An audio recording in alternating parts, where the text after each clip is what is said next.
Hello everyone, this is Prateek Kumar. I will be teaching history for CUET. और आज की class हम लोग की सिलेबस डिस्कशन के ऊपर होने वाली है कि CUET हिस्ट्री में आखिर में हम लोग को पढ़ना क्या है, क्या क्या चीज़ें हम लोगों को हिस्ट्री में पढ़नी है।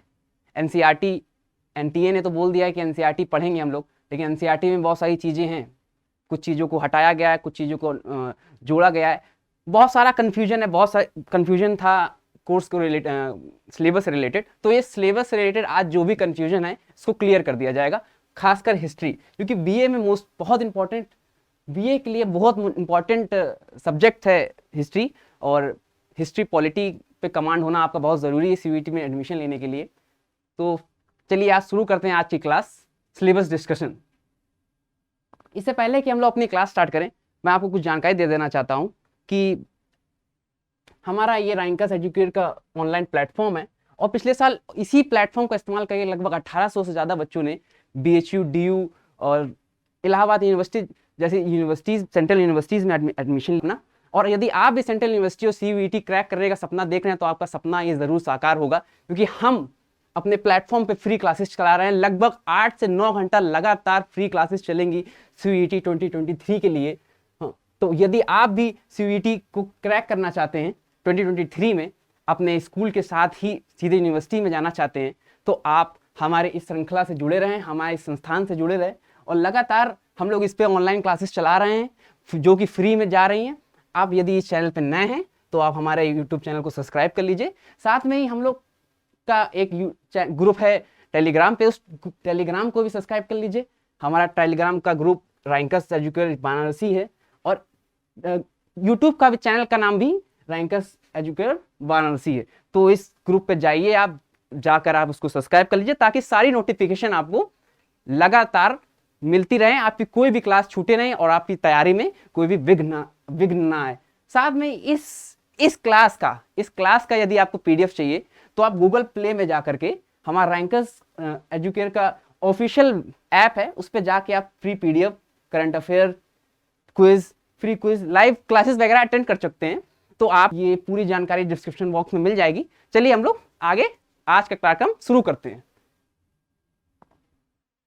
इससे पहले कि हम क्लास स्टार्ट करें, बहुत जरूरी है कि if there is no struggle there is no progress. Very important, कि जब तक आप लड़ेंगे नहीं तब तक आपको कुछ मिलने वाला नहीं है। और लड़ने का मेरा मतलब यहाँ पे है ये कि पढ़ के संघर्ष करना, ताकि आपका जो भी मन चाहा यूनिवर्सिटी है, सेंट्रल यूनिवर्सिटी में जाने का आप सपना देख रहे हैं, वो आपका जरूर साकार हो। तो आप भी लड़ेंगे और हम भी लड़ेंगे कंपटीशन में, और पूरी सहयोग जो हो सकता है वो पूरा किया जाएगा, और आपकी तैयारी बेमिसाल होगी। अगली साल आपको CUET में जो भी यूनिवर्सिटी में जाने का सपना है वो जरूर पूरा होगा। हम और आप मिलके, रैंकस एजुकेट मिलके आपका ये सपना जरूर साकार करेगा। चलिए, इस साथ में ही एक जानकारी मैं और दे देना चाहता हूं कि यदि आप हमारे ऑनलाइन कोर्स को खरीदना चाहते हैं, लेना चाहते हैं, जो कि सिर्फ 3000 रुपए में, आप हमारा कूपन कोड प्रतीक PRATEEK60 प्रतीक 60 डाल के मैक्सिमम जो भी डिस्काउंट मिल सकता है आपको दिया जाएगा, और आपकी तैयारी में कोई भी विघ्न ना आए। आप हमारी ऑनलाइन क्लास को इस हमारे ऐप के थ्रू लीजिए। और इसके अलावा आपको कोई भी जानकारी चाहिए CUET 2023 से रिलेटेड या हमारे किसी भी कोर्स से रिलेटेड, तो आप इस नंबर पे संपर्क कर सकते हैं 8874153320। एक बार फिर से ये नंबर देख ले, इस नंबर पे आप संपर्क करके कोई भी जानकारी CUET 2023 से रिलेटेड या कोचिंग से रिलेटेड या अपने करियर से रिलेटेड, सिलेबस से रिलेटेड, रैंकस एजुकेट का ये ऑफिशियल नंबर है, इस पे कॉल करके आपको सारी जानकारी दी जाएंगी और आपके जितने भी डाउट हैं वो सब क्लियर किए जाएंगे। ठीक है, चलिए तो ये अब शुरुआत किया जाए हम लोग सिलेबस का। हिस्ट्री का आखिर सिलेबस क्या है? सिलेबस समझने से पहले बहुत जरूरी है कि हम लोग ये समझें कि क्या पैटर्न है, किस पैटर्न पे CUET इस बार कंडक्ट करवाएगा, क्योंकि बहुत कंफ्यूजन था, बहुत ज्यादा कंफ्यूजन था। लोग इस बार परेशान रहे, कुछ चीजें नहीं पता हो पा रही थी, बार बार चीजें आ रही थी NTA के थ्रू कि ऐसा होगा वैसा होगा, प्रोसेस हम लोग समझ नहीं पा रहे थे और बहुत बच्चा परेशान हुआ। जहां तक कि हम लोग मदद कर सकते थे, हम लोग सबकी मदद करी ऑनलाइन क्लासेस के थ्रू, गाइडेंस के थ्रू, लेकिन बहुत सारा बच्चा उसके बाद भी परेशान रहा। तो आज ये पूरा मामला खत्म कर देते हैं पैटर्न से रिलेटेड और हिस्ट्री के सिलेबस से रिलेटेड, क्योंकि मैं हिस्ट्री का टीचर हूं, तो मैं मेरी ये नैतिक जिम्मेदारी बनती है कि मैं हिस्ट्री के बारे में सब कुछ जो सीयूईटी पूछ सकता है और एनटीए जो पूछ सकता है, सिलेबस और सिलेबस के अलावा कई बार क्या होता है कि सिलेबस होता है भी है, पर वो सिलेबस के बाहर आउट ऑफ क्वेश्चन पूछ लेता है, आपको समझ ही नहीं आता, वो बाउंसर मार जाता है। तो आप एनटीए से जाके तो नहीं लड़ सकते हैं आपकी सर ये सिलेबस में था या नहीं था। तो कुछ भी हिस्ट्री में आएगा उसकी जानकारी मैं आपको पूरा अभी दे देते हैं कि किस प्रकार से आपको हिस्ट्री की अपनी तैयारी करनी है। ठीक है, चलिए स्टार्ट करते हैं। सबसे पहले एक चीज हम लोग जान लेते हैं कि किस प्रकार से क्या पैटर्न है, किस प्रकार से एनटीए इसको कंडक्ट करवा रहा है ना। सीयूईटी का एग्जाम आखिर में ये क्या बला है भैया, सीयूईटी कैसे क्रैक करें, सेंट्रल यूनिवर्सिटी में कैसे जाएं, सेंट्रल यूनिवर्सिटी में जाने का सपना है सबका, तो कैसे जाया जाए। बीएचयू, डीयू, इलाहाबाद जामिया, तमाम यूनिवर्सिटीज हैं, इंडिया की टॉप मोस्ट यूनिवर्सिटीज हैं, इसमें कैसे जाया जाए। तो भैया एनटीए करवाता है एग्जाम, एनटीए करवाता है एग्जाम। सीयूईटी का पैटर्न क्या होता है, सबसे पहले तुम लोग को जानने की बहुत आवश्यकता है कि पैटर्न क्या है, किस आधार पर एडमिशन हो रहे हैं, है ना। पैटर्न जानेंगे अभी हम लोग।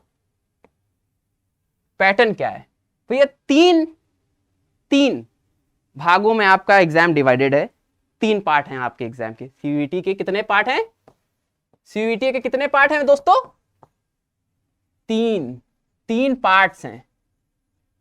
पहले पार्ट में क्या है, पार्ट फर्स्ट लैंग्वेज भैया बहुत जरूरी है, लैंग्वेज। सेकेंड पार्ट में क्या है,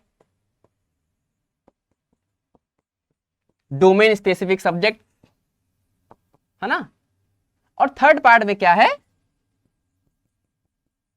जनरल टेस्ट।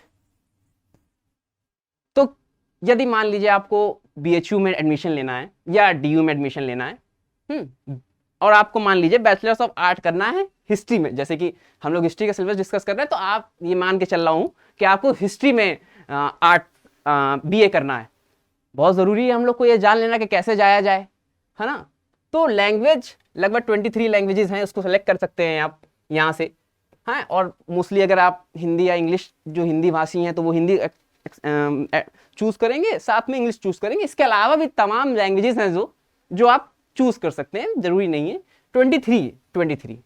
इसके अलावा डोमेन स्पेसिफिक सब्जेक्ट, जैसे कि आप लोग स्कूल में पढ़ते हैं physics, chemistry, math, political science, history, geography, economics, है ना। तो ये आपके क्या हो जाएगा, main subject, domain specific subject. तो ये सब्जेक्ट्स आप कितने चूज कर सकते हैं, 5। तो जिस किसी को भी, चलिए वो तो छोड़, और उसके बाद आता है जनरल टेस्ट। जनरल टेस्ट में कुछ नहीं है दोस्तों, बहुत ज्यादा हवा बना रखा हुआ है जनरल टेस्ट का। मेरे पास डेली क्वेरीज आती हैं, सर कहते हैं कि सर जनरल टेस्ट में क्या पढ़ाएंगे, जनरल टेस्ट में क्या करेंगे। कुछ भी नहीं करना है जनरल टेस्ट में। जनरल टेस्ट में मैथ्स आएगी कक्षा 8 तक टिल 8th ग्रेड, और क्या आएगा, हिस्ट्री आएगी, इंडियन हिस्ट्री, कुछ देश के राजधानियों के बारे में कुछ बेसिक जानकारी आपको होनी चाहिए ज्योग्राफी की, वो आएगी। मेंटल मैथ्स आएगी, रीजनिंग आ सकती है, मेंटल एबिलिटी टाइप का टेस्ट है ये, बहुत ही स्पेसिफिक टेस्ट नहीं है, जनरल टेस्ट टाइप का है। और ये बहुत सारी यूनिवर्सिटीज जनरल टेस्ट अपना एज अ क्राइटेरिया रख रहे हैं, ठीक है। तो जनरल टेस्ट की भी तैयारी आपको जोरों शोरों से करनी है। जनरल टेस्ट को भी आप नजरअंदाज नहीं कर सकते हैं, बहुत जरूरी है जनरल टेस्ट, ठीक है। अब जैसे कि मैं बात कर रहा था हिस्ट्री की, तो हिस्ट्री बहुत जरूरी है। आपको बीए हिस्ट्री करना है मान लीजिए बीएचयू से, ठीक है, या डीयू से। तो बीएचयू तो बीए हिस्ट्री करवाने के लिए उसका स्पेसिफिक क्या मांगता है, वो एनटीए आपको सीयूईटी कंडक्ट करवा लेगा, ठीक है। वो एडमिशन नहीं देगा आपको, ये आप बहुत समझ के चलिए कि उसको वो सिर्फ कंडक्ट करवा रहा है। जैसे अलग अलग यूनिवर्सिटीज अपना अपना एग्जाम्स कंडक्ट करवाया करते थे, वैसे ही वो सारे एग्जाम्स एक साथ अब CUET के थ्रू होते हैं। आपको अलग अलग एग्जाम देने की जरूरत नहीं पड़ती है। लेकिन पहले भी अलग अलग यूनिवर्सिटीज में जाने के लिए अलग अलग क्राइटेरिया हुआ करता था, हाँ, अलग अलग चीजें मांगता था वो। तो वो क्राइटेरिया अभी भी लगता है यूनिवर्सिटीज में। मान लीजिए जैसे कि DU, अब DU में आपको आर्ट्स पढ़ना है या हिस्ट्री पढ़नी है, इकोनॉमिक्स पढ़नी है, पॉलिटिकल साइंस पढ़नी है, उसमें ऑनर्स करना है, तो उसका क्राइटेरिया क्या है? वो क्या मांग रहा है वहां पर? वो मांग रहा है 3। भैया डोमेन में 3 सब्जेक्ट होने चाहिए, डोमेन में 3 सब्जेक्ट होने चाहिए DU में पढ़ने के लिए। साथ में लैंग्वेज, लैंग्वेज कोई भी हो सकती है, लैंग्वेज कोई भी हो सकती है। BHU का क्राइटेरिया क्या है? BHU कहता है कि भैया लैंग्वेज होनी चाहिए। BHU कहता है, BHU क्या कहता है दोस्तों, कि लैंग्वेज होनी चाहिए हिंदी, इंग्लिश, इंग्लिश या हिंदी। साथ में जर्नल टेस्ट, जर्नल टेस्ट। अब कहेंगे भैया ये हिंदी, इंग्लिश और जर्नल टेस्ट, तो BHU का क्राइटेरिया है ये, ठीक है। ऐसे ही इलाहाबाद का क्राइटेरिया, अलग अलग यूनिवर्सिटीज का अलग अलग क्राइटेरिया है। इसको हम लोग अलग वीडियो में सेपरेटली इसको डिस्कस करेंगे कि को जो इंपॉर्टेंट यूनिवर्सिटीज हैं लगभग, उसमें अलग अलग कोर्सेज के लिए अलग अलग क्या क्या क्राइटेरिया मांगा जा रहा है, तो वो कंफ्यूजन भी दूर हो जाएगा। अभी समझने के लिए आप समझ लीजिए, तो CUET BHU क्या मांगता है? जनरल टेस्ट और इंग्लिश हिंदी, लैंग्वेज से कोई एक, ठीक है। जनरल टेस्ट कितने नंबर का होता है भैया? जनरल टेस्ट होता है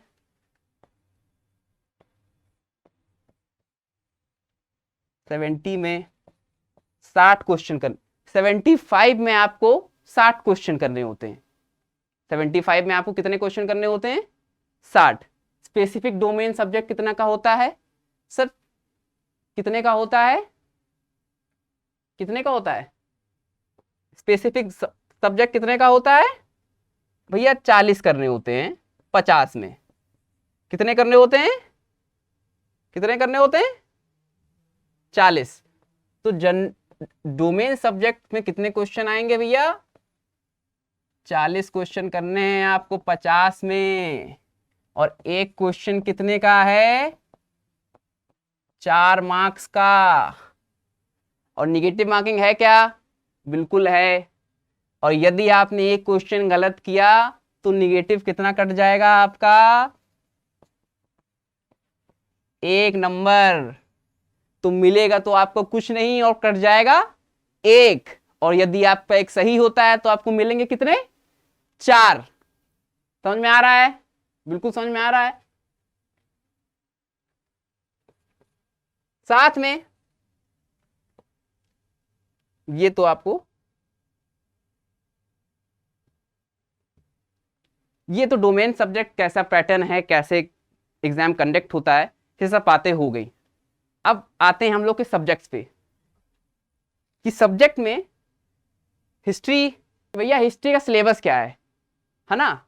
चलिए ये सब तो मैं समझ गया कि कैसे पढ़ा जाए, क्या क्या आता है, सब चीजें ठीक हैं। लेकिन हिस्ट्री में पढ़ें तो पढ़ें क्या? तो NTA ने भैया सीधा बोला है, NTA ने बोला है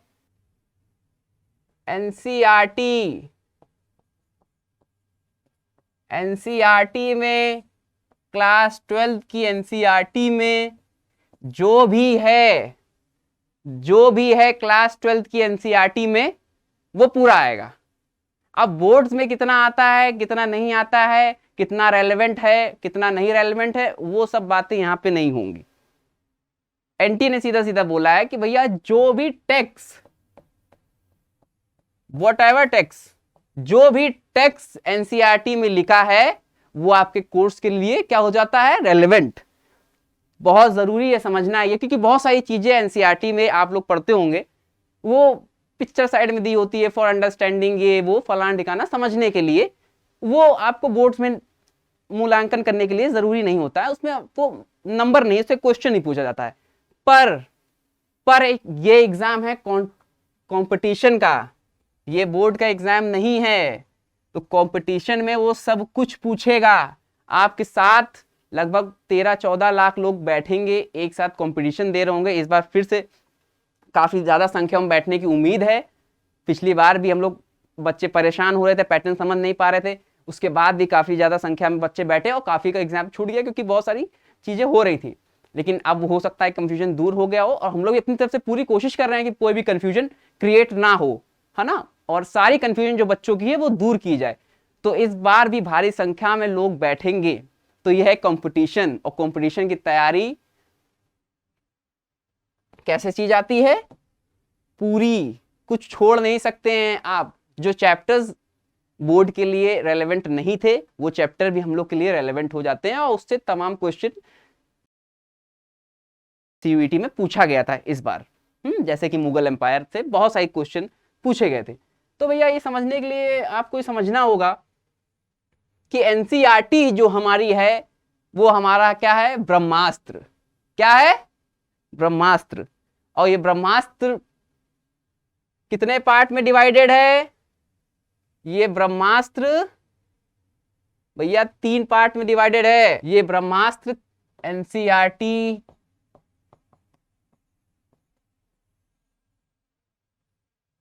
क्लास 12th की एनसीईआरटी भैया 3 पार्ट में डिवाइडेड है। पार्ट 1, पार्ट 2 और भैया पार्ट 3। अब पढ़ा कैसे जाए, पढ़ा कैसे जाए भैया, तीनों पार्ट में डिवाइडेड है, कैसे पढ़ा जाए। तो आप सबको ये पता होगा कि जो हमारी हिस्ट्री है, यदि आपको नहीं पता है तो कोई बात नहीं, हिस्ट्री को 3 पार्ट में डिवाइड किया जाता है। कितने पार्ट में डिवाइड किया जाता है, 3 भैया, एशियंट, मेडिवल और मॉडर्न। 3 पार्ट में डिवाइड किया जाता है। तो ये इन किताबों में कहीं भी नहीं लिखा है कि ये फर्स्ट पार्ट एशियंट है, ये मेडिवल है, ये मॉडर्न है, बिल्कुल भी नहीं लिखा है, बिल्कुल भी नहीं लिखा है। पर आप जब चैप्टराइजेशन पे जाएंगे उसके कि चैप्टर स्टार्ट कहाँ से होते, कहाँ से बातें स्टार्ट होती हैं एनसीईआरटी क्लास 12th में, तो आपको समझ में आएगा कि पहली वाली जो किताब है वो एशियंट से रिलेटेड है। कैसे रिलेटेड है कि उसमें बातें किसकी हो रही हैं, हड़प्पन सिविलाइजेशन की। पहला चैप्टर हड़प्पन सिविलाइजेशन से रिलेटेड, ब्रिक्स बिड और हड़प्पन सिविलाइजेशन में किस प्रकार से लोगों का रहना सहना था, लोग क्या खाते थे, किस प्रकार से मोहनजोदारो की सिटी है वो कैसे बनी, कैसा उसका बिल्ड था, सिटी का फॉर्मेशन कैसे होता था। ठीक है, ये सब बातें उसमें हो रही हैं। उसके बाद फिर अगले अगले चैप्टर में आएंगे तो आपको समझ में आएगा कि ये लेटर वैदिक पीरियड का टाइम का काल है। सीवीनी में फिर महाजनपद, जनपद की बातें होने लगती हैं। तो उससे आगे बढ़ते चले जाते हैं हम लोग, तो फिर मगध एम्पायर खड़ा होता है, फिर हम मौर्य की बात हो रही है, तमाम बातें हो रही हैं उसमें। तो ये मोटा मोटी हम लोग अंदाजा लगा सकते हैं कि भैया ये हिस्ट्री एशियंट की है ना। अब ऐसे ही सेकंड पार्ट में आएंगे जब, तो ये कैसे पता चलता है कि मेडिवल टाइम का हिस्ट्री चल रहा है ना। ये पता चलता है कि मुगलों के बारे में बात हो रही है। आखिरी चैप्टर्स में जाएंगे जब, तो मुगल एम्पायर में कैसे लोग रहते थे, हाँ, एग्रीकल्चर क्या हुआ करता था उस मुगल एम्पायर में, लोग खेती किसानी कैसे करते थे, लोगों का रहना सहना कैसा था, टैक्स वगैरह कितना दिया करते थे, ये सब बातें हो रही हैं। इसके अलावा ट्रेवलर्स आते हैं, यात्री कहाँ से आते हैं, बाहर दुनिया से नहीं, बाहर एम्पायर से, बाहर जो राज्य थे, हिंदुस्तान के बाहर जो राज्य थे, मिसाल के लिए मोरक्को से आते हैं, मिसाल के लिए चाइना से आते हैं, तमाम जो लोग यात्री बाहर आते हैं, वो मेडिवल पीरियड की सेटिंग है। वो मेडिवल पीरियड की, आप चैप्टर के चैप्टराइजेशन पे हम लोग जाएंगे, एक एक विस्तार में बात होगी, तो मेडिवल पीरियड की सेटिंग है वो, है ना। उसके बाद जब थर्ड पार्ट में आते हैं आप, तो आप देखते हैं कि ये भैया मॉडर्न की बात कर रहा है, मॉडर्न की बात कर रहा है कि मुगल एम्पायर समाप्त हो चुका है, बहादुर शाह जफर दिल्ली की गद्दी में बैठे हुए हैं, और बैठे ही हुए हैं, सिर्फ उनकी चलती वलती नहीं है। हिंदुस्तान का मुगल एम्पायर जो दिल्ली से 3-4 किलोमीटर तक रेडियस में रह गया है, खत्म हो गया मामला बस कुल मिला के। तो ये सब बातें हो रही हैं, कॉलोनियल पीरियड्स कॉलोनियल पीरियड की बात हो रही है। बाहर से विदेशी ताकतें हिंदुस्तान आई और भैया हिंदुस्तान को कर लिया कब्जा। और कैसे आई, कैसे क्या किया, वो सब बातें हम लोग विस्तार में करेंगे। समझने के लिए आप समझ लीजिए कि ये मॉडर्न टाइम की बात है कि किस प्रकार से 1800 के आसपास या ये मान लीजिए लेट 17वीं सेंचुरी के स्टार्ट होता है ये सब मामला, और धीमे धीमे फिर कैसे फिर हिंदुस्तान को कब्जा किया जाता है, उसको कॉलोनी बनाई जाती है, हाँ, और फिर स्ट्रगल चालू होता है हिंदुस्तान को आज़ाद करने के लिए। तमाम 1857 का रिवॉल्ट होता है, कौन कौन लोग पार्ट देते हैं, किस प्रकार से लोग घरों से निकल के बरतानी हुकूमत के खिलाफ लड़ते हैं, ये सब बातें हम लोग करेंगे। उसके बाद फिर गांधी जी का रोल क्या था, ये सब बातें हम लोग करेंगे। तो मोटा मोटी हम लोग क्या समझ रहे हैं कि भैया ये है मॉडर्न, ये पार्ट 3 में, ये है मेडिवल और ये है एशियन। तो बिल्कुल परेशान नहीं होना, जो आपने पढ़ा है कक्षा 6 से लेकर 8 तक हिंदुस्तान की हिस्ट्री है ना, उसका विस्तार हो गया है यहाँ पर।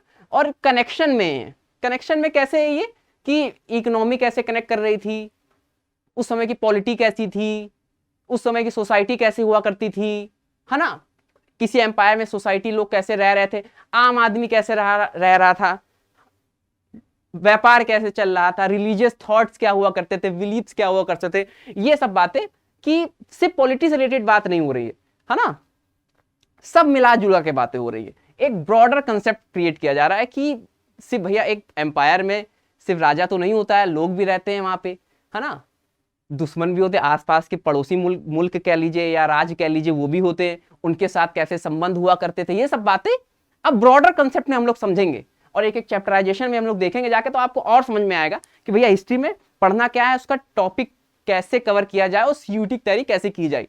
बोर्ड्स के लिए पढ़ना अलग बात होती है, वहां पे आपको रट के लिखना है आकर, लेकिन यहाँ पे आपके कंसेप्ट की क्लियरिटी बहुत जरूरी है। क्योंकि वो मान लीजिए 4 स्टेटमेंट दे देगा, 4 स्टेटमेंट, वो एक ये स्टेटमेंट 2 3, अब कहेगा भैया स्टेटमेंट 1 सही है कि स्टेटमेंट 2 सही है कि 1 2 3 सब सही है ना, कि इनमें से कोई भी गलत, कोई भी सही नहीं है। कैसे आप टिक मारेंगे? बिल्कुल भी नहीं। जब तक आपको स्टेटमेंट्स के बारे में नहीं पता होगा, जब तक आपके फैक्चुअल कंसेप्ट क्लियर नहीं होंगे, तब तक मुश्किल इस तरह के क्वेश्चन करना। हो सकता है अंधी मान लीजिए, पर गलत हो गया तो 1 नंबर कट जाएगा, निगेटिव मार्किंग भी बाबू भूलना मत, है ना। तो ये सब बातें देखते हैं, अभी सब बातें अभी क्लियर हो जाएंगी, कोई दिक्कत नहीं है, आपको परेशान होने की कोई जरूरत नहीं है। ये सीयूईटी का सिलेबस मैंने हिस्ट्री का निकाला हुआ है, और एक एक उसको धागा खोल देंगे आज, बिल्कुल सिलेबस का धागा खोल देंगे आज, कि ये आज कंफ्यूजन खत्म कर देना है। सिलेबस से रिलेटेड कोई कंफ्यूजन है, ये सब कंफ्यूजन को खत्म कर देना है भैया। फर्स्ट यूनिट फर्स्ट चैप्टर है the story of first cities Harappan archaeology, है ना। और आप इस प्रकार से हरिप्पन आर्कियोलॉजी के बारे में क्या है, तो पहला चैप्टर आपका क्या है, 1 सेकेंड माफ कीजिएगा, पहला चैप्टर आपका क्या है, किताब फर्स्ट में पहला चैप्टर है ब्रिक्स बीट्स बोन्स, हरिप्पन सिविलाइजेशन, है ना भैया। ब्रिक्स बीट्स और बोन के बारे में बात हो रही है। ये ब्रिक्स बीट्स और बोन होता क्या है, क्या होता है? अरे आर्कियोलॉजिकल एविडेंस है तो होता है ये, और क्या होता है? आर्कियोलॉजिकल एविडेंस क्या होते हैं कि जो वहां से ईंटें मिले, किस प्रकार की ईंटें मिले, घरों में किस प्रकार के ईंटें इस्तेमाल किए जाते थे भैया। बेक्ड ब्रिक्स बहुत विस्तार में इसमें वर्णन है। इंडस वैली में ब्रिक्स का इस्तेमाल कैसे होता था, बेक्ड, पूरी दुनिया की पहली सिविलाइजेशन थी जहां पे बेक्ड ब्रिक्स का इस्तेमाल हो रहा था। बहुत ही ज्यादा इंपॉर्टेंट क्वेश्चन भी है, तमाम जगह पूछा भी जाता है और बहुत इंपॉर्टेंट कंसेप्ट भी है। तो भैया बेक्ड बीट्स, मन के बीट्स क्या होते हैं, जो सजावट के लिए इस्तेमाल किए जाते हैं, कुछ गहने टाइप के, जेम्स टाइप के, उसको तराश के बीट बनाया जाता है, उसको पहना जाता है ना। तो ये ज्वेलरी के तौर पे इस्तेमाल किया जाता होगा, जाहिर सी बात है। और ये बीट्स जो लग्जूरियस आइटम है वगैरह, ये सब हो सकता है इंपोर्ट करवाया जाता हो, या हो सकता है कि इंडिया में ही होता हो, यहाँ पे मैन्युफैक्चरिंग होकर लोग अलग अलग जगह जाते हो और लोग पहनते हो। तो बीट्स बीट्स कहाँ से मिले? उनकी जो जहाँ पे वो दफन करवाए दिए जाते थे साथ में, तो वो बीट से लेके और भी उनके जो पर्सनल आइटम्स थे, जो बिलोंगिंग्स हुआ करती थे, वो उसमें डाल देते थे, है ना, कब्रों में, कबर में डाल देते थे। तो यहाँ से पता चलता है कि बीट्स वगैरह, ज्वेलरी वगैरह, बीट्स हो गए। बोन, बोन भैया, बोन किसकी? इंसानों की, जानवरों की। तो पता चलता है कि इंसान कैसे हुआ करता था, है ना।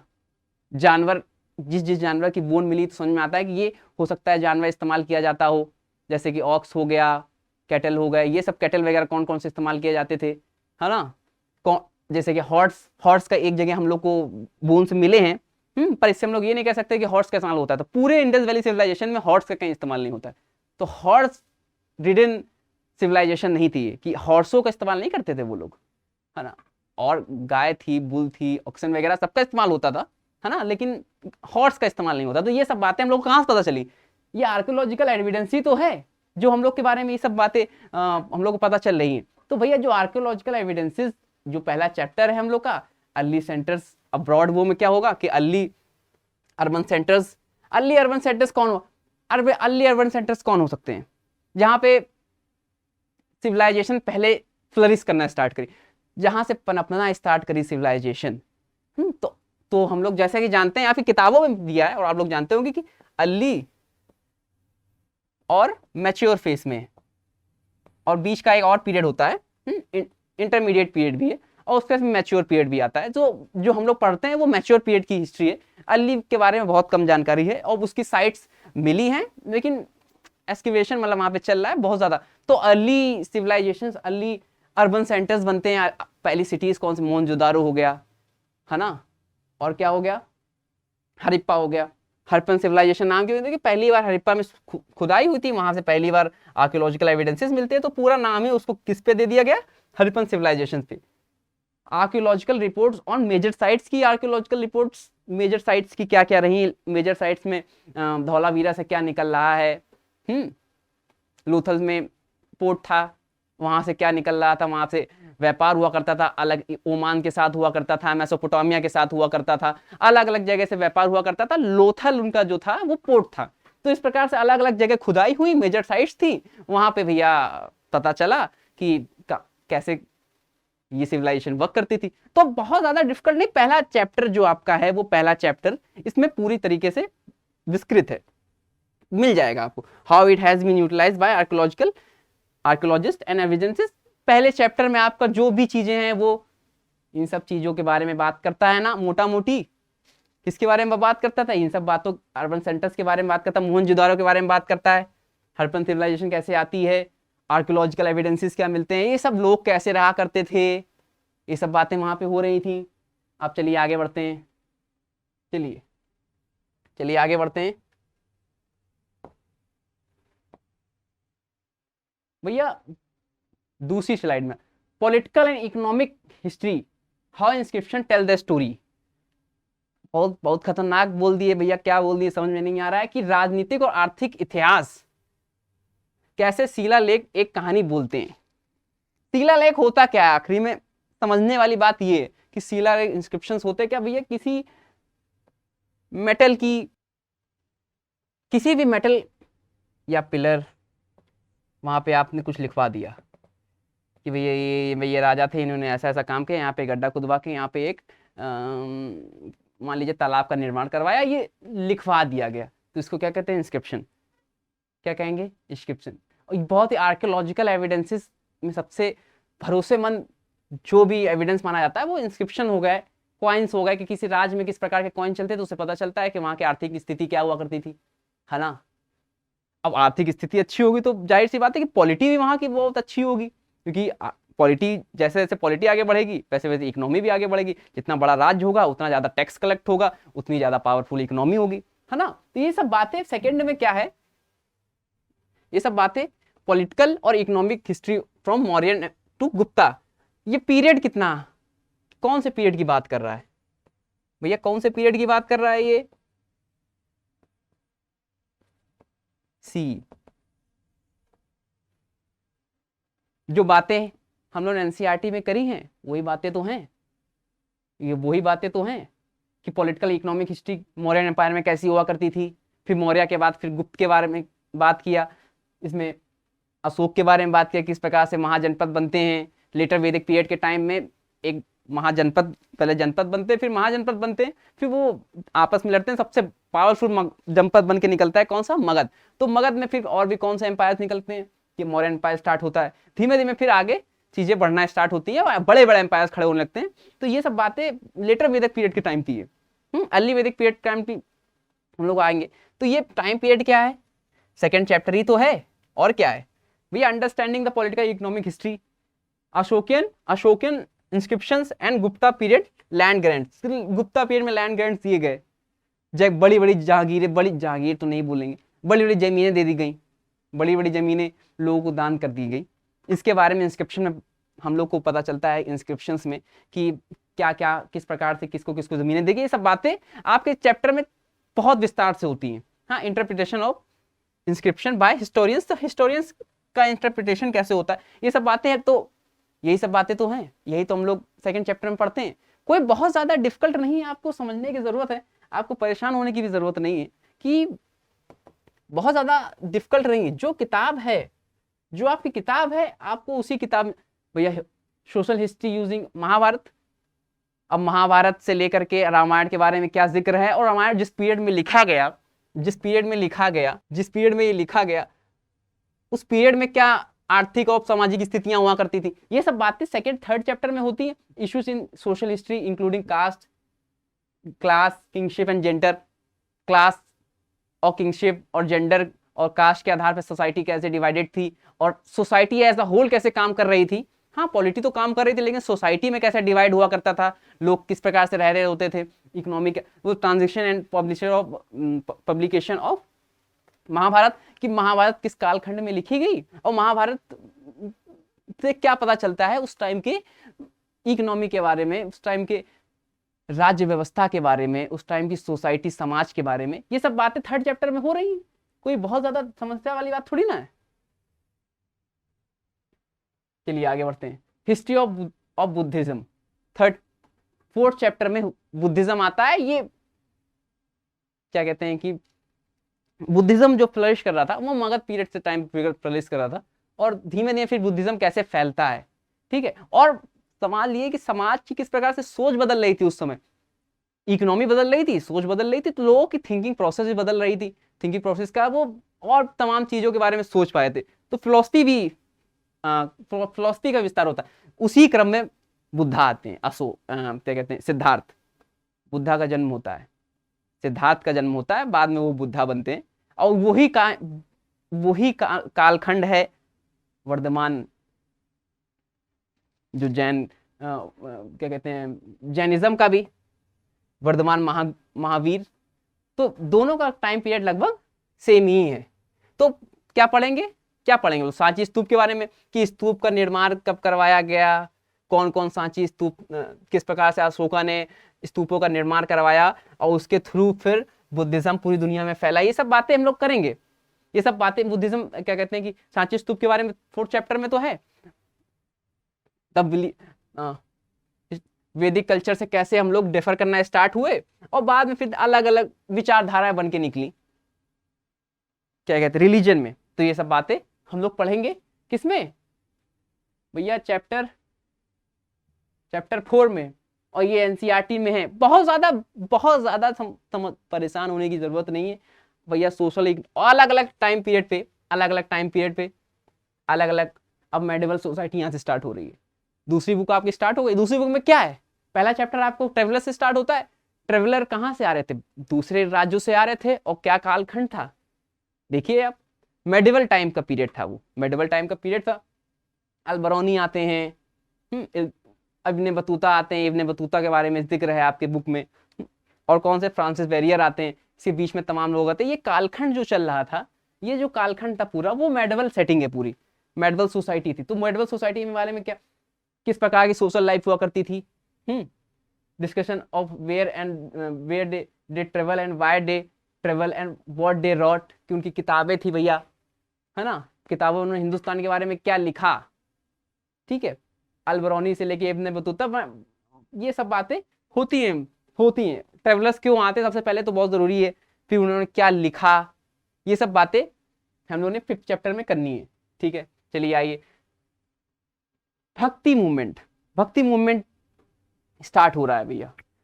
कबीर के बारे में बात हो रही है, सैविज्म के बारे में बात हो रही है, वैष्णविज्म के बारे में बात हो रही है ना, लिंगायत समाज के बारे में बात हो रही है, तमाम चीजें बात हो रही है। तो भक्ति मूवमेंट, सूफी ट्रेडिशन कैसे इंडिया में आया, सूफी मुसलमानों में सूफी कैसे चिश्ती ट्रेडिशन इंडिया में आया और कैसे फ्लरिश करता है, ये सब बातें हम लोग करेंगे। Outline of religious development during this period है, ideas and practice of Buddhist saints, क्या प्रैक्टिस थी उनकी, क्या आइडिया हुआ करते थे, कैसे उन्होंने जो उस समय की विचार थे रिलीजियस के बारे में कैसे उसको पलटा या उससे कैसे वो डिफर किया करते थे, ये सब बातें तुम लोग कर। How Sufi sant bhakti Sufi composition has been preserve, कैसे क्या क्या इंपॉर्टेंट जो किताबें लिखी गई भक्ति मूवमेंट के समय पे, वो क्या क्या इंपॉर्टेंट किताबें थी, सब बातें हम लोग इस चैप्टर पे करेंगे बहुत विस्तार में, बहुत विस्तार में। ठीक है, यहां से बात होती है बहुत इंपॉर्टेंट नगर की, या कह लीजिए राज, विजयनगर, और बहुत इंपॉर्टेंट चैप्टर भी है ये। विजयनगर के बारे में कैसे विजयनगर हरिहरा और बुप्पा ने इसको एस्टेब्लिश किया, और लगभग ये 15 सेंचुरी 16 सेंचुरी की बात हो रही है ना। और किस प्रकार से हिंदुस्तान की राजनीति भी बदल रही थी, पॉलिटी भी बदल रही थी, इकोनॉमी बदल रही थी, और ये डेक्कन और साउथ से रिलेटेड एरिया है। तो ना सिर्फ विजयनगर के बारे में, चोला के बारे में, चेरा के बारे में, पांडवों के बारे में, ये सब हम लोग विस्तार में बात करेंगे। तो बहुत ज्यादा परेशान होने की जरूरत नहीं है। हम्पी में खुदाई होती है तो पता चलता है कि एक बहुत बड़ा एम्पायर वहां पे हुआ करता था जिसका नाम था विजय एम्पायर, विजयनगर, है ना। तो हम्पी बहुत इंपॉर्टेंट आर्कियोलॉजिकल साइट भी है। Way in which historian has been analysed and interpreted this structure, कैसे हिस्टोरियन ने इसका इंटरप्रिटेशन किया, और किस प्रकार से इसके मतलब मायने क्या है। तो विजयनगर के बारे में भी हम लोग विस्तार में पढ़ेंगे भैया। समझ में आ रहा है ना। बहुत बहुत दिक्कत नहीं है, समझने की कोई भी बहुत ज्यादा आवश्यकता नहीं है, घबराने की कोई आवश्यकता नहीं है। एक एक चीज हम लोग बहुत विस्तार में पढ़ेंगे। अलबरौनी में जो अकबर के समय जो भी चीजें हुई वो सब जिक्र है उसमें। ठीक है, और अलबरौनी लिखी किसने लिखी थी? अबुल फैजल में। तो अबुल फैजल जाहिर सी बात है कि अकबर के कोर्ट में थे, और वो अकबर जो भी बोला करते थे उनकी अकबरनामा भी उन्होंने लिखी है, और जो बोला करते थे, जो देखते थे उस समय समकालीन चीजें हुआ करती तो वो लिखते थे। तो अकबर आईने अकबरी के नजरिए से हम लोग देखेंगे कि उस समय के लोग कैसे थे, उस समय की एग्रीकल्चरल सोसाइटी कैसी थी, किस समय की भैया? मुगल एम्पायर की। तो देखिए हम लोग कहां से स्टार्ट, इंडस वैली सिविलाइजेशन से स्टार्ट करे थे, मुगल एम्पायर पे आ गए, मेडिवल टाइम चल रहा है। तो सेकेंड बुक का ये चैप्टर है, accounts of the compilation and translation of आईने अकबरी। इन किस प्रकार से आईने अकबरी में सोसाइटी के बारे में जिक्र है, लोगों के बारे में जिक्र है, पॉलिटी कैसे मैनेज कर रहे थे अकबर, ये सब बातें विस्तार में दी गई है। सब किताबों में, आपकी किताब में दी है, एक एक चीज हम लोग एक एक चीज विस्तार में पढ़ेंगे। ठीक है, चलिए अब आगे बढ़ते हैं। मुगल कोर्ट में क्या हुआ करता था, ठीक है, मुगल कोर्ट कैसे चला करते थे, और क्या क्या बातें वहां पे हुआ करती थी, ये सब बातें भैया अकबरनामा में क्या लिखा है, ये सब बातें हम लोग पढ़ेंगे। किसमें? हिस्ट्री के सिलेबस में। और ये किताब में आपके सब कुछ है, accounts of the production of the court chronicles and their subsequent translation and transmission, कि कोर्ट में किस प्रकार से जो पॉलिटी कैसे काम कर रही होती थी। पहले चैप्टर में हम लोग पढ़ेंगे सोसाइटी कैसे काम कर रही थी अकबर के पीरियड में, मुगल पीरियड में, और उसके में पॉलिटी कैसे काम कर रही थी, इस चैप्टर में पढ़ेंगे। पॉलिटी मतलब कि राजकाज कैसे चल रहा था। ठीक है, बहुत ज्यादा परेशान होने की जरूरत नहीं है भैया। यहाँ अब धीमे धीमे अकबर का पीरियड खत्म होता है, और फिर मुगल पीरियड भी धीमे धीमे खत्म होता है, औरंगजेब आते हैं, औरंगजेब के बाद फिर तमाम और भी लोग आते हैं, और धीमे धीमे फिर उनके साथ बाहर की ताकतें थी वो भी आ रही थी, और यहाँ पे अपना गढ़ बनाने की कोशिश कर रही थी। कोलोनाइजेशन का प्रोसेस स्टार्ट हो गया था। और स्टार्ट होते हम लोग कहाँ आ जाते हैं कि 1897 की लड़ाई हो जाती है, लड़ाई नहीं कहेंगे, विद्रोह हो जाता है। 1897 का विद्रोह हो जाता है, और उस समय दिल्ली की गद्दी में कौन बैठा होता है? बहादुर शाह जफर, है ना। इससे पहले बहुत सारे लेटर मुगल्स आए थे। लेटर मुगल्स के बारे में हम लोग जिक्र नहीं है तो नहीं पढ़ेंगे, लेकिन कुछ चीजें मैं बता दूंगा अपनी तरफ से भी, ठीक है। बहादुर शाह जफर आते, वो तो आते क्या, तो वो तो वहीं बैठे रहते थे। और धीमे धीमे जो मुगल एम्पायर इतना बड़ा हुआ करता था, वो रह जाता है दिल्ली के आसपास 5-6 किलोमीटर तक, बस। बाकी सब चीजें छोटे छोटे राज्यों में बढ़ जाती है, और उनके वहां के नेटिव राजा हुआ करते थे। तो ये सब बातें हम लोग किसमें करते हैं? Colonisation and rural society evidence from official reports. तो आपकी थर्ड बुक का जो पहला चैप्टर है, किस प्रकार से कोलोनाइजेशन हुआ, किस प्रकार से बाहरी ताकतें आई, भारत पे कब्जा किया, और कैसे ट्रेडिंग, व्यापार करने के बहाने उन्होंने हिंदुस्तान के राज्य पॉलिटी पे कब्जा कर लिया। देखा कि आपस में लोग लड़ रहे हैं, लोग क्या, राजा, तो भैया इनका फूट डालो और राज करो। कि कभी इस राजा के साथ चले गए तो उसको हरा दिया, फिर बाद में उसको हरा दिया किसी और के साथ, और उसका एम्पायर अपने अंडर में ले लिया। तो ये सब चीजें करते करते करते करते उन्होंने काफी बड़ा एक एम्पायर, जिसको हम लोग ब्रिटिश एम्पायर कहते थे, वो बना लिया था। और फिर ये लड़ाइयाँ होती हैं, बहुत सारी चीजें होती हैं, लेकिन समझने वाली बात ये है कि मॉडर्न हिस्ट्री की शुरुआत हो चुकी है।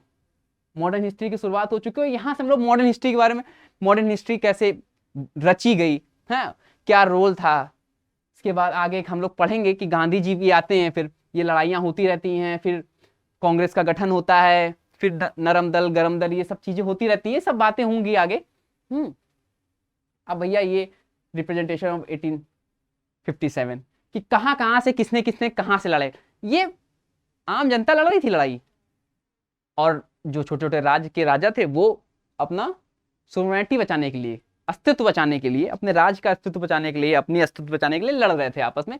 कोई कोऑर्डिनेशन था या नहीं, ये कहना बहुत जल्दबाजी होगी। खैर, एक बड़ा गुट, समाज का बड़ा गुट ब्रिटिश के खिलाफ और बाहरी ताकतों के खिलाफ निकला तो जरूर 1857 में, बहुत जरूरी है। तो इवेंट्स ऑफ 1857 में क्या होता है, खासकर लखनऊ में फोकस करते हुए देखिए, लखनऊ में कहाँ बेगम हजरत महल, और ये सब बातें विस्तार में होंगी। ये सब बातें किताबों में लिखी भी हैं, और हम लोग एक एक चीज को विस्तार में पढ़ेंगे भी, कि कोई भी कोना किताब का छूट ना जाए जो एग्जाम में जिससे क्वेश्चन आ सकता है। तो हर एक क्वेश्चन, हर एक कोना, हर एक टेक्स्ट को विस्तार में पढ़ेंगे, और यदि किताब में वो नहीं दिया गया है तो मैं अपनी तरफ से बताऊंगा आपको, ताकि आपको एग्जाम में कोई भी दिक्कत ना हो। यदि किताब के अंदर से या बाहर से कुछ को रिलेट करके पूछ लेता है तो आपको समस्या ना हो। तो एक सेकेंड भैया, उसके बाद ब्रिटिश आ जाते हैं, और ये कहानी चलती रहती है। 1857 का रिवोल्ट भी हो जाता है, फिर सरकार सोचती है, बरतानी सरकार सोचती है कुछ ना कुछ तो बदलाव करना पड़ेगा। फिर कैसे कैसे ये लोग सिटीज बनाना स्टार्ट करते हैं, जो जहां से ट्रेडिंग स्टार्ट कर रहे थे वहीं आसपास वॉल बना के किला बंदी कर देते हैं, फोर्ट विलियम से लेकर तमाम वॉल। हाँ, कलकत्ता में क्या कहते हैं कि बॉम्बे में, और कहाँ, मद्रास में। तो सबसे पहले मद्रास को कैप्चर करते हैं, फिर कलकत्ता को, फिर आखिरी में बॉम्बे आते हैं। तो ये बड़ी बड़ी सिटीज कैसे बनाना स्टार्ट करते हैं, जो आज की बड़ी सिटीज हैं वो कैसे ब्रिटिश काल में बनना स्टार्ट हुई थी, इसके बारे में खासकर चेन्नई, इसको मद्रास बोलते हैं, इसको कहते हैं मुंबई, और तमाम और भी जो सिटीज, हिल सिटीज हुआ करती थी, जिसका निर्माण तो नहीं कहेंगे, ऑलरेडी वहां पे थी, लेकिन विस्तार किया गया। विस्तार किसके थ्रू किया गया? ब्रिटिश सरकारों के थ्रू। ठीक है, तो ये सब बातें हम लोग के बारे में, कंटोनमेंट कैसे बनते हैं 18-19 सेंचुरी में, किस प्रकार के कैंट थे वहां पे, आर्मी रहा करती थी और किस प्रकार से सप्रेस करती थी और आर्मी का इस्तेमाल करते थे, बड़े बड़े शहर कैसे बनना स्टार्ट होते हैं, व्यापार कैसे हुआ करता था, ये सब खासकर व्यापारों के बारे में, शहरों के बारे में, और शहर का उस व्यापार में क्या रोल हुआ करता था, है ना। क्योंकि हम लोग तो रूरल इकोनॉमी थी, हम लोग की क्या थी, रूरल इकोनॉमी थी। भैया अब आएंगे महात्मा गांधी तक हम लोग आ चुके हैं, पूरी बातें हम लोग कर चुके हैं, किस प्रकार से हिंदुस्तान की राजनीति में, हिंदुस्तान को आज़ाद कराने में महात्मा गांधी का क्या रोल रहा, ये सब बातें हम लोग पढ़ेंगे। और 18 कैसे वो 1916 में चंपारण में जाते हैं, वहाँ पे आंदोलन करते हैं 1917 में, और यहीं बीएचयू में आए हुए थे इनॉग्रेशन में, और यहाँ से वो उनको एक आदमी आते हैं, जनाब कहते हैं कि कुछ समस्या है और अपनी समस्या बताते हैं, तो गांधी जी को मना लेते हैं कि वहाँ पे भैया एक इंडिगो कल्टीवेटर्स का विद्रोह चल रहा था, उसको चलिए हम लोग को डायरेक्शन दीजिए चल के। तो ये सब बातें तमाम होंगी। किस प्रकार से हिंदुस्तान की आज़ादी में गांधी जी किस प्रकार से एंट्री करते हैं, और फिर जो हिंदुस्तान की आज़ादी की जो लड़ाई थी वो किस प्रकार से उनके थ्रू आगे बढ़ाई जाती है, चाहे नॉन कॉर्पोरेशन मूवमेंट हो, चाहे सिविल डिसोबीडियंट मूवमेंट हो, समज्ञा आंदोलन, असमज्ञा आंदोलन और भारत छोड़ो आंदोलन, तमाम आंदोलनों में किस प्रकार से गांधी जी का रोल रहा और कैसे उन्होंने हिंदुस्तान के इंडिपेंडेंस मूवमेंट को डायरेक्शन दी, है ना। तो ये बहुत सारी बातें हम लोग पढ़ेंगे। 1891 में 1931 में गांधी जी क्या करते हैं, सॉल्ट सत्याग्रह हो रहा है, डांडी मार्च, ये सब बातें हम लोग करेंगे। और जो इंपॉर्टेंट चीजें, राउंड टेबल कॉन्फ्रेंस हो रही है, वहां पे जा रहे हैं, वो अपने बारे में हिंदुस्तान को रिप्रेजेंट कर रहे हैं, ठीक है, ये सब बातें होंगी। ये सब बातें, पार्टीशन कैसे हो रहा है, बहुत इंपॉर्टेंट है ये चीजें हम लोग बहुत सारी छोड़ देते हैं। बहुत सारे क्वेश्चन गांधी जी से और इंडिपेंडेंट मूवमेंट से पूछे जा रहे हैं, पूछे जाते हैं, आगे भी पूछे जाएंगे। इस तो हम लोग बहुत विस्तार में पढ़ेंगे, एक एक लाइन को विस्तार में पढ़ाया जाएगा और आप लोग विस्तार में पढ़ेंगे, ठीक है। Partition through oral state sources, partition क्या कहानी थी पार्टीशन की, किस प्रकार से हिंदुस्तान को क्या कहते हैं 2 टुकड़ों में बांटा जाता है, ईस्ट पाकिस्तान वेस्ट पाकिस्तान, किस प्रकार से कम्युनिज्म और नेशनलिज्म के आधार पर चीजें लोग लड़ने लगते हैं आपस में, धर्म के आधार पर पाकिस्तान का कैसे उदय होता है, ये सब बातें हम लोग पढ़ेंगे। इससे पहले भी एक पार्टीशन ऑफ बंगाल हो चुका है लॉर्ड कर्जन के समय, तो उसका क्या कारण था, क्यों किया गया, वो हो सकता है इसका पार्ट ना हो, लेकिन पढ़ा दिया जाएगा, आप पढ़ लीजिए, दिमाग में कहीं रहेगा, हो सकता है कहीं क्वेश्चन आए, आप लगा दे टिक, टिकी तो लगाना है, सुनने में क्या जाता है। पार्टीशन कैसे होता है, क्या कारण रहे, जिन्ना और नेहरू के बीच में क्या तकरार रही, और जो भी बातें होंगी जो किताब में हैं, जो किताब तीसरे भाग में, हिस्ट्री के तीसरे भाग में आपके हैं, ये सब बातें हम लोग पार्टीशन में करेंगे, ठीक है। अब भैया देश आजाद हो चुका है, पार्टीशन हो चुका है, किस प्रकार से हिंदुस्तान के संविधान सभा का गठन होता है ना, और संविधान को बनाने की बात स्टार्ट होती है कि भैया संविधान कैसे बनाया जाएगा। तो इनडायरेक्ट इलेक्शन हुआ करते थे, हुआ करते क्या थे, इनडायरेक्ट इलेक्शन होते हैं, फिर वहां से रिप्रेजेंटेटिव चुन के आते हैं, अलग अलग धर्म, अलग अलग वर्ग के लोगों के बीच से, और फिर वो लोग मिलके हिंदुस्तान का संविधान बनाते हैं, ठीक है। तो हिंदुस्तान के संविधान के बनाने की कहानी क्या है, किस प्रकार से बना, किस प्रकार से इम्प्लीमेंट हुआ, और उसके बाद क्या चीजें हुई, लेकिन कहानी लगभग यहाँ पे खत्म हो जाएगी। इसके बाद की तमाम कहानियां हैं, वो कहानी मैं बयां करता रहूंगा, लेकिन वो आपके मतलब का नहीं है, कहानी यहीं तक खत्म हो जाएगी। मेकिंग ऑफ द कॉन्स्टिट्यूशन, की कॉन्स्टिट्यूशन बना, फिर इम्प्लीमेंट हुआ, देश आजाद हो चुका था। अब देश हिंदुस्तान अब संविधान के हिसाब से चलेगा, संविधान सॉवरन हो जाता है, संप्रभु हो जाता है, और यहाँ पे इलेक्शन होगा, डेमोक्रेसी बन चुकी थी, देश आजाद हो चुका था, बाहरी ताकतों पे हिंदुस्तान पर कोई भी कब्जा एक्सटर्नली या इंटरनली नहीं था, ठीक है। ये सब बातें यहाँ पे हो जाएंगी। तो अब आई होप कि आपको पूरा सिलेबस खत्म समझ में आ गया हो कि क्या क्या चीजें हम लोग पढ़ेंगे और क्या क्या चीजें जरूरी हैं पढ़ने के लिए, क्या क्या चीजें आप बोर्ड में छोड़ देंगे या नहीं छोड़ेंगे, पर कितने विस्तार में हम लोग को पढ़ना है ना, किस प्रकार से एशियंट, मेडिवल और मॉडर्न कनेक्टेड है ये किताब ने 12th की तीनों, एक एक किताब में एक एक चीजें, एक एक टाइम पीरियड के बारे में दिया हुआ है, किस प्रकार से सोसाइटी, इकोनॉमी और पॉलिटी साथ में कैसे चल रही होती हो, उसके क्या कहते हैं कि कॉन्टेक्स्ट में बातें हो रही होती हैं, कि आम आदमी की बातें भी हो रही हैं, इंफ्रास्ट्रक्चर कैसा हुआ करता, आर्किटेक्ट कैसा हुआ करता था, उसके बारे में बातें हो रही हैं, इकोनॉमी कैसे होती थी, इसके बारे में बातें हो रही हैं, विद रिस्पेक्ट टू उस समय की जो पॉलिटी क्या हुआ करती थी, कौन राजा रूल कर रहा था, उसने क्या क्या अच्छे काम करवाया, क्या बुरे काम करवाए, ये सब बातें हो रही है। साथ में रिलीजियस बिलीफ, कैसे सिस्टम लोगों का चेंज हो रहा है, बिलीफ समझ जो है उनकी रिलीजियस फिलोसफिकल चेंजेस हो रहे हैं, लोग समझ रहे हैं, आगे बढ़ रहे हैं, उनकी समझ विकसित हो रही है, तमाम रिलीजियस चेंजेस आते हैं, क्या कहते हैं, फिलोसफिकल चेंजेस आ रहे होते हैं थॉट्स में। तो ये सब बातें जो हम लोग करेंगे विस्तार में, एक एक चीज को कुछ भी छोड़ा नहीं जाएगा, एक एक चीज को विस्तार में पढ़ेंगे, CUET सिलेबस के नज़रिए से, और कुछ भी नहीं छोड़ा जाएगा। मैं पूरी कोशिश करूंगा कि मैं क्या, आप भी कोशिश नहीं करना है, आपको 200 में 200 नंबर लाने हैं। बच्चे ला रहे हैं, तमाम इस बार बच्चों ने लाया है। 90 परसेंटाइल आराम से ला सकते हैं। आप और हम मिलकर मेहनत करेंगे, बिल्कुल आएगा। चलिए, यही आज की क्लास को समाप्त करते हैं। जय हिंद।